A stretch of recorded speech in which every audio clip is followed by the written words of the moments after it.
In my last video, I talked about how social media's general business model works and how that requires mass surveillance and data harvestation from their users. Now, some skeptics may be asking, what is wrong with that exactly? Looking at it from a purely deontological perspective, it's simply unethical for this amount of data to be harvested from a population the size of Facebook's user base, for instance, or approximately 2 billion people. If the US government were to begin harvesting this kind of data from the population, everyone would lose their minds. There'd be rampant violence in the streets. So why then do we simply do nothing if tech companies do the exact same thing in the name of profit and satisfying their shareholders? Imagine what a dictator or a hacker could do with this kind of information. Had Hitler or Stalin got hold of this amount of data, what would they have done? What's more, there is a severe lack of transparency as to what and how much data is being collected.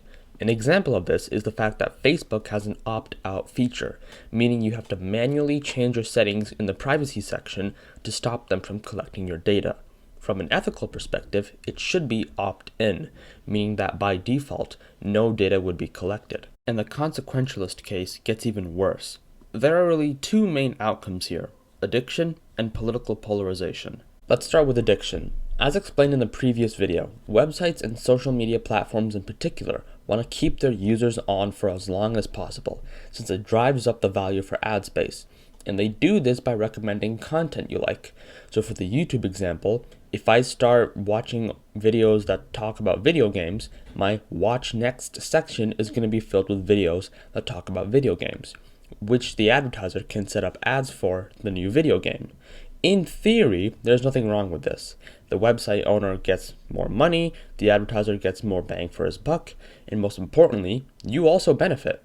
You get content that is relevant to you. In practice, however, the story is a bit more complicated. The claim that this content is more relevant to you is slightly inaccurate. The algorithm working behind the scenes isn't interested in what is important to you. Rather, it's interested in what will get you in a rabbit hole, where you watch videos for hours and hours and hours on end. How do they do this? Your data. Algorithms observe what videos you watch, which videos get you into rabbit holes in the first place, who you subscribe to, when you watch videos, etc. And with all that information, they then determine which video will get you into a rabbit hole. And these algorithms are effective. The average visit length for YouTube is 40 minutes. For Instagram, it's nearly an hour. For Facebook, it's basically an hour. In fact, internet addiction is now a legitimate disorder. The other consequence to mass data collection is political polarization. For those of you who don't know, polarization is the political distance separating partisans or those with an official political affiliation, like a liberal or a conservative. If a society has high levels of political polarization, then the left and the right hate each other. They see those who don't agree with them as either stupid or dishonest. So how does social media data harvestation contribute to this? Remember how platforms like YouTube recommend videos based on your viewing history? Well, this law, if you will, applies to politics as well. For instance, if I go on YouTube and get into a rabbit hole watching conservative content, I'm going to get more and more recommendations for conservative content. This means less and less liberal content. This creates an echo chamber in which the only things I'm exposed to are what suits my political preferences. Given enough time in this bubble I've created, and I will begin to perceive others who aren't conservative as simply bad. Because if conservatism is the only thing I'm exposed to, how else am I supposed to perceive others who think differently? This has resulted in terrible consequences.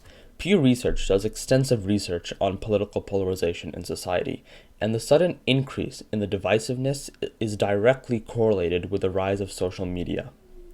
Ironic, isn't it? The tools meant to serve our interests and connect us with each other are now doing the opposite.